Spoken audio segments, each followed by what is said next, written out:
Monsieur le rapporteur, merci de m'avoir invité. Tout d'abord, il faut savoir que je partage l'intégralité du rapport de la Cour des comptes. C'est plaisant à entendre. Merci de vous. Par contre, c'est montre un esprit de responsabilité, Président. Par contre, j'arrive aux mêmes sommes d'optimisation, et moi je parlerai d'optimisation, mais pas de rationalisation et pas d'économie. Effectivement, le transport sanitaire manque d'une... Si vous voulez bien juste parler un peu plus fort, d'orienter plus le micro. Voilà, pour le compte rendu. Oui, je disais que le transport sanitaire manque d'une véritable organisation dans la chaîne de soins. Nous sommes un maillon de la chaîne de soins, mais bien souvent, comme le prescripteur n'est pas le financier, l'utilisateur n'est pas le payeur, et le payeur est un peu aveugle par rapport aux demandes. Depuis 2008, nous avons travaillé sur la réalisation d'un plan stratégique qui permet d'aller dans ces voies d'optimisation. Pourquoi? Parce que nous avons le cliché que vous connaissez du transport sanitaire et qu'on voit tous les 15 jours sur Capital et qui est assez fatigant pour les entrepreneurs que je représente. Car effectivement, je ne dirais pas qu'il n'y a pas de dérive. Mais entre ce que nous disons de la dérive et de ce qui en est la réalité, il y a un pas. Et effectivement, ce cliché-là est assez difficile. Et dans le plan que je vais essayer de vous transmettre et vous proposer, bien évidemment, on est sorti de ce niveau-là. Nous sommes dans des entrepreneurs. Et aujourd'hui, lorsqu'on regarde le taux d'occupation de nos véhicules, il n'est utilisé qu'entre 45 et 50% du temps. Cela ne veut pas dire que nos salariés ne sont pas occupés le reste du temps. Mais le fait qu'il n'y ait pas d'organisation des flux de transport, mais on voit bien aussi des flux du lit hospitalier, cela pose une véritable problématique. Et avant 2008, l'assurance maladie, puisque les moyens étaient différents, dès lors que nous avions une augmentation, soit d'ordre social, soit d'ordre de carburant, soit de tout autre, nous avions une compensation de cette revalorisation-là. Aujourd'hui, la contrainte économique que nous avons ne nous permet plus d'aller cette voie-là. Et c'est pour cette raison-là que notre fédération, accompagnée de deux autres, ont réalisé ce plan stratégique sur ces voies d'optimisation qu'on pourra balayer si vous le souhaitez. Et moi aussi, nous sommes sur 3-4 points d'optimisation qui va nous permettre d'augmenter nos marges d'entreprise, parce que ce qui nous intéresse, ce n'est pas notre chiffre d'affaires, mais c'est notre marge, d'arriver à augmenter notre taux d'occupation pour qu'en finalité, dès lors que nous arrivons à un seuil de 70% de taux de remplissage, qui est un taux d'utilisation d'un moyen industriel quelconque, nous puissions revoir nos tarifs à la baisse. Voilà un petit peu dans la ligne où nous situons. Ce que nous avons aussi appris de ce plan stratégique, c'est que seuls, nous n'y arriverons pas. Parce qu'au-delà des 4 milliards d'euros que représente le transport sanitaire, si on le ramène sur l'échelle de la dépense, ce n'est que 3 à 3,5% de la dépense.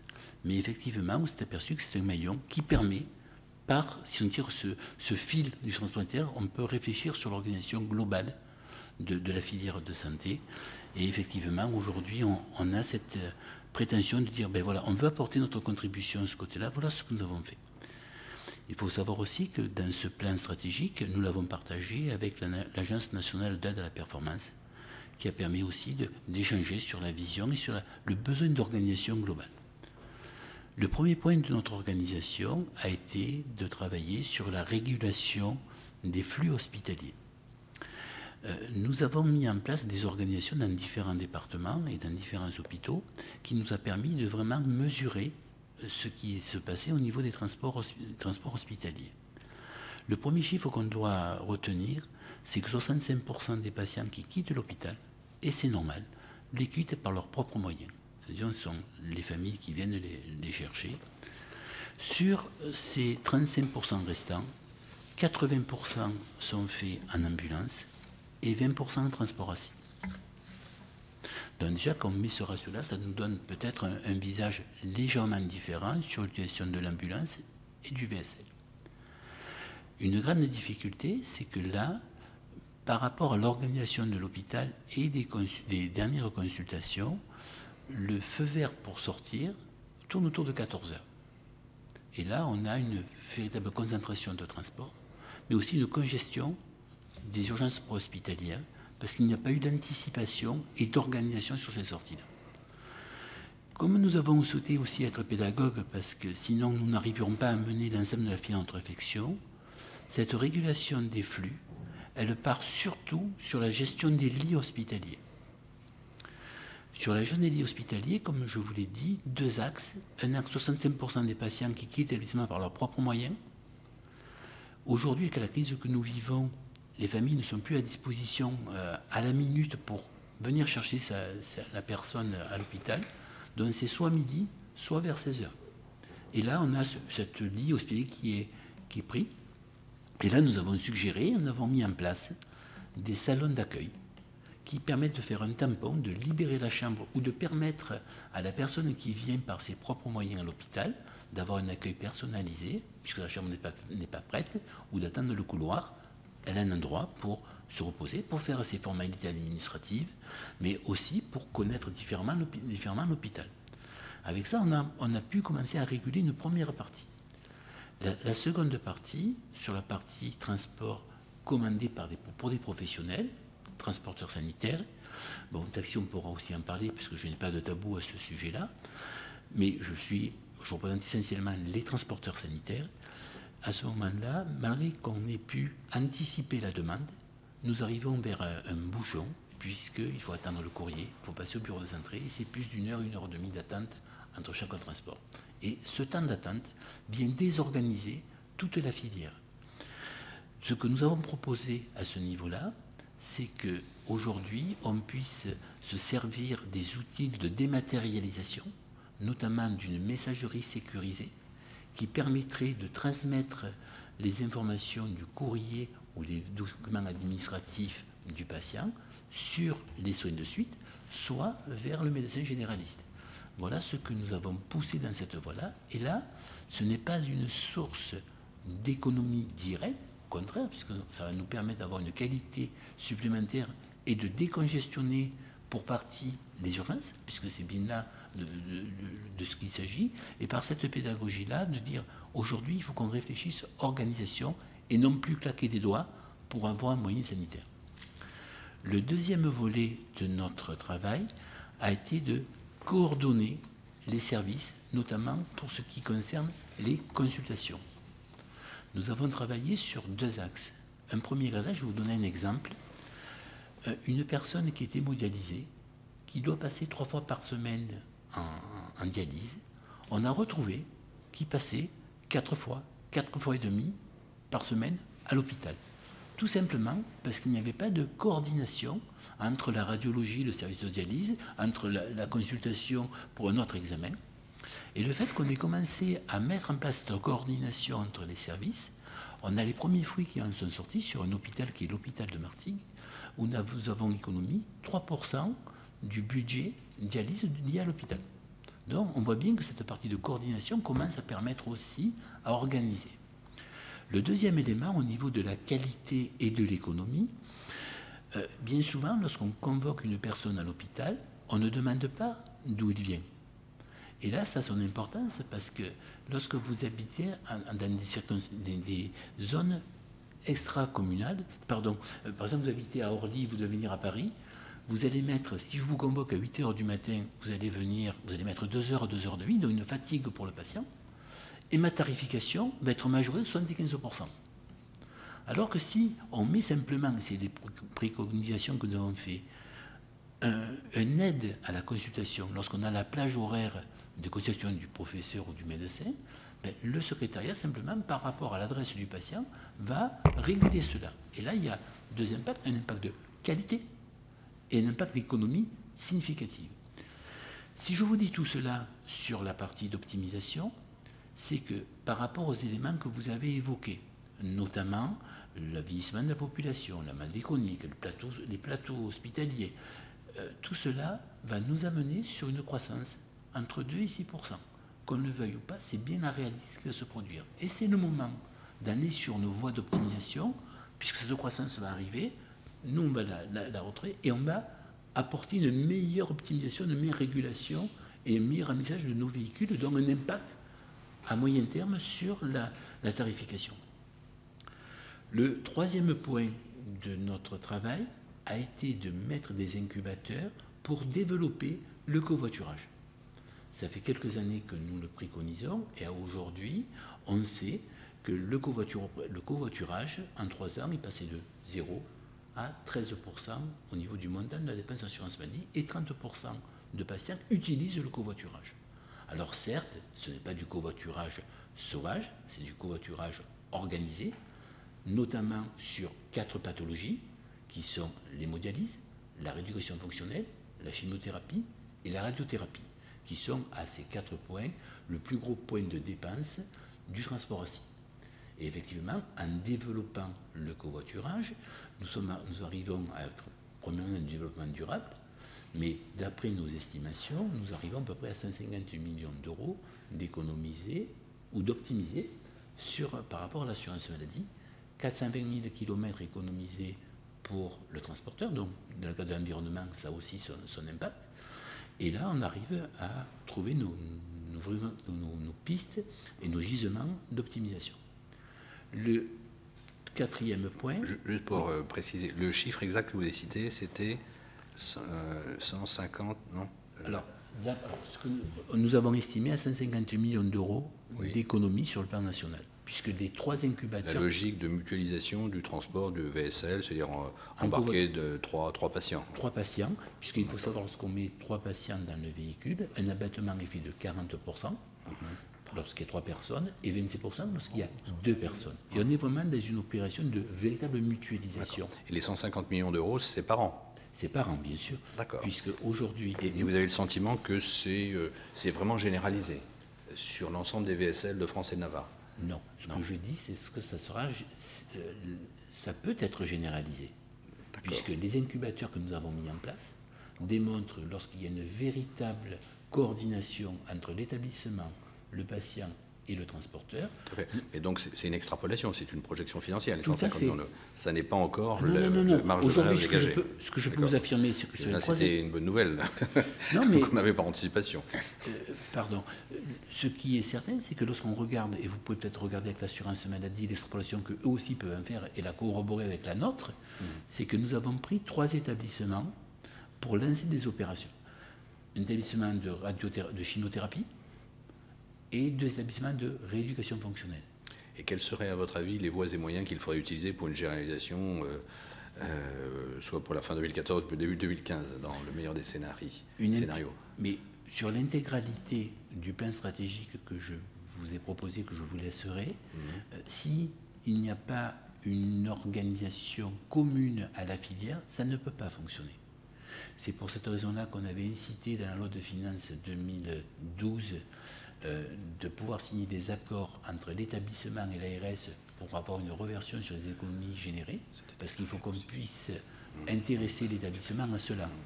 Pourquoi? Parce qu'aujourd'hui, il est le prescripteur, il n'est pas le payeur. Donc quel intérêt j'ai à réfléchir sur une organisation sur laquelle c'est une contrainte? Mais par contre, ce qu'on a démontré, c'est que lorsque on est capable de travailler en coordination, on arrive à faire 90% de transport covoituré. Je vous donne un exemple fort sur un centre de rééducation fonctionnelle où il y a 5 ans de cela, 90% des transports étaient faits qu'en ambulance. Tout simplement pourquoi? Parce que le chirurgien qui prescrivait l'hospitalisation de jours, 32 jours, mettait 30 jours de transport en ambulance. La déontologie ne permettait pas de remonter sur le chirurgien. Donc partant de là, on faisait. Et le seul truc qui ne bougeait pas pendant le traitement, c'était le mode de transport. On a lancé la première expérimentation où on a permis aux médecins rééducateurs de compléter les prescriptions. C'est-à-dire que les premières prescriptions, celles du chirurgien, ne sont que pour 5 déplacements. Et par rapport à l'état du patient, on le fera basculer en transport assis. Transport assis, covoituré. Pourquoi? Parce qu'aujourd'hui, une grande difficulté de notre métier, c'est que le véhicule sanitaire léger n'est pas économiquement pas viable. Donc on a tout un travail, on a enclenché ce travail avec l'assurance maladie depuis 2011 pour renforcer le VSL, parce qu'à un moment donné, malgré les cris d'alarme qu'on a pu lancer sur le choix du taxi, du VSL et de l'ambulance, on n'était pas écouté. Et effectivement, aujourd'hui, avec la crise que nous vivons, ces idées peuvent suivre ce chemin, et surtout, ce temps-là nous a permis de les incuber. Et ce que je peux exprimer, on peut le démontrer. Alors justement, sur cette offre, qui, du fait de sa richesse, et avec des systèmes quand même de vases communicants entre VSL et ambulance, dont on peut légitimement susciter des interrogations, et de surcroît avec une offre plus importante qui croît au titre des taxis, puisque finalement ce sont les deux postes, ambulance et taxi, qui désormais occupent une grande partie de la dynamique des dépenses au titre du transport de patients. Je ne suis pas d'accord avec non. Parce que c'est monsieur le directeur général de la CNAM vient de nous dire cela, et c'est ce qu'évoquait la Cour des comptes. Regardons, mais justement, oui. Regardons la Cour des comptes. Oui. Sur l'année 2010, Oui. 65 millions de transports. Oui. Pour 5 à 6 millions de patients. 5 millions de patients.